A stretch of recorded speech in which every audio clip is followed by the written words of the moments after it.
What's going on, everybody, and welcome to the Other Side of the Firewall podcast, where we talk about the latest and greatest in cybersecurity news, as well as we highlight those movers and shakers and glass ceiling breakers, those people of color who made it to the other side of the proverbial firewall.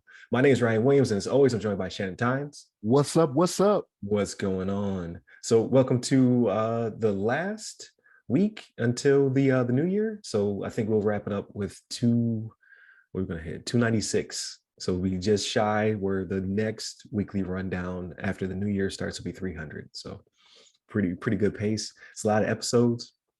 So definitely excited for that.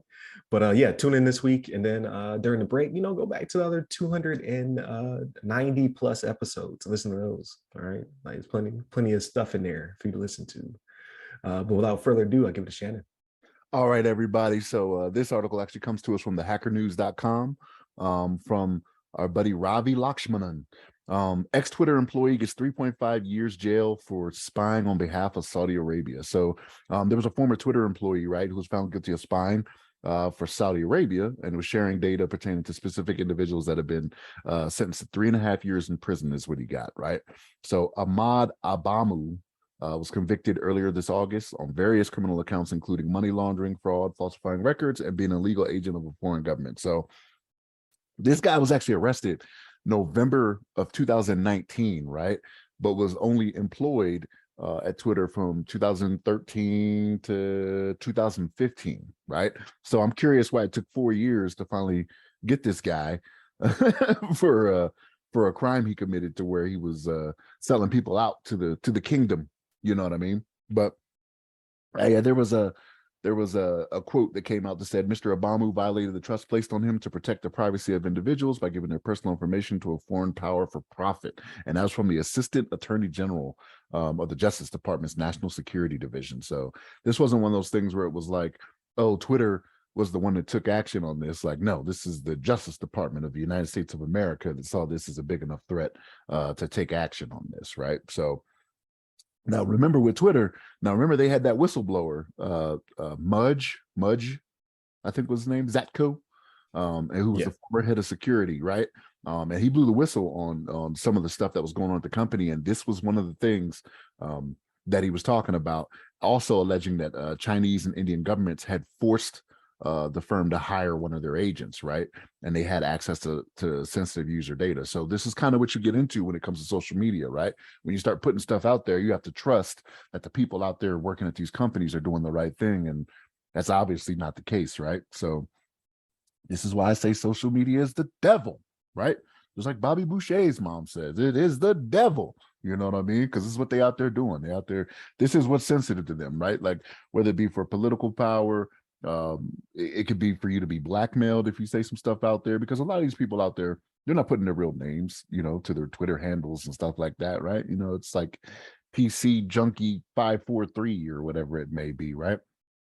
A lot of these people are what I call cyber thugging. They're not gonna put their name to something and be out there saying stuff that they wouldn't say to your face. You know what I mean? So just be careful out there, folks. Like this is what can happen. You know what I mean? Somebody could be out there looking for you, depending on what you say out there. You think, oh, I have freedom of speech, this, that, and the third. But like, no, freedom of speech protects you from the government, right? Like these private companies, they don't necessarily fall in their wheelhouse, right? So just be careful out there. Ryan, what's your thoughts on this, man?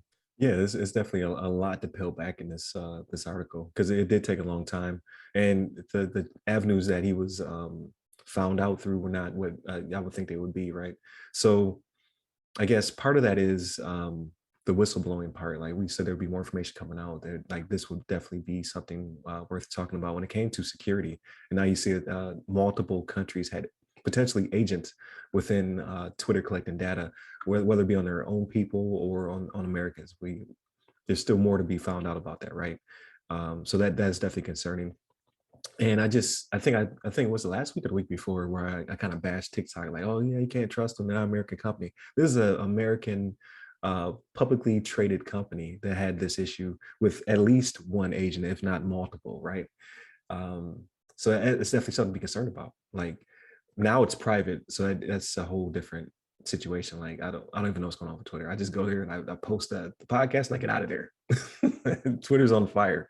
But with it being now privately held by one person, like it could be better, could be worse. Like who's to say? Like what the next 5 to 10 years looks like, if it even exists at that point. Like we don't even know. But it's I say all that to say, like you can't trust TikTok because it's foreign. Like, you can't even trust American companies because you don't know who may be embedded within that company taking your data. So definitely pretty scary stuff. I'm sure more of it'll come out, especially with the what is this? This is the Justice Department's National Security Division, right? So this is probably one of many. 3.5 is kind of light. Like I don't want to go to prison for a day.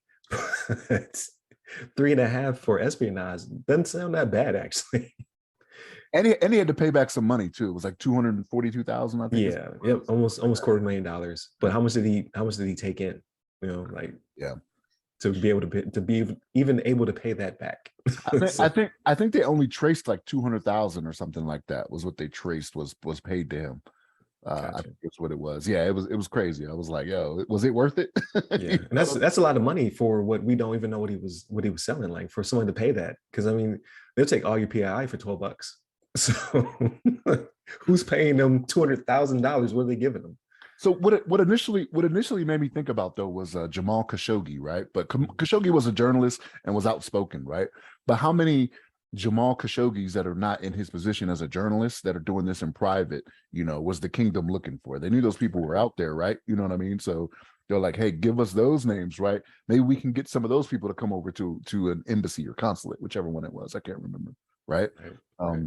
Because even then, like it's not like he went to Saudi. He was killed in Turkey, right? It was the embassy in Turkey or consulate in Turkey, I think is where Khashoggi was killed.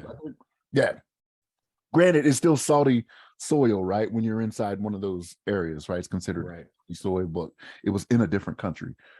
So yeah, you got to be careful out there, folks. Like you never know, right? And like, who's to say it's not? I mean, I don't want to say this and then get all my phones tapped and whatnot. Right. Say America's not doing this, you know what I mean? It's like it's just one of those things, right? I'm not a conspiracy theorist, folks. I'm just saying, like, there have been some leaks out there that have shown that some things aren't what they seem. So, right. But yeah, it adds another layer of privacy and being careful what you share, because we all overshare. So just be careful what you're sharing, where you're sharing it. Like again, I would delete TikTok if you have it on your phone, whatever. But you might want to consider what you're sharing on Twitter and Facebook and all the other quote unquote good old American companies, because you just don't know who may be working there. It doesn't have your best interest. So with that being said, I'll bring this episode to a close. Definitely continue to tune in throughout the week. So Monday and Tuesday are topics. Wednesday is a discussion. I think it's a pretty good one about fraudsters frauding other fraudsters. I think it's pretty funny actually. And then Friday is everything else. So movie, TV shows, books, things of that nature. So we talk about everything else aside from cybersecurity. So definitely hit us up on all the social medias. They go by our name. You can hit me up personally. I'm at RyRy Security Guy. That's RYRY Security Guy. I am on Twitter, Clubhouse, and LinkedIn. And then just be careful with your data out there. So stay safe, stay secure.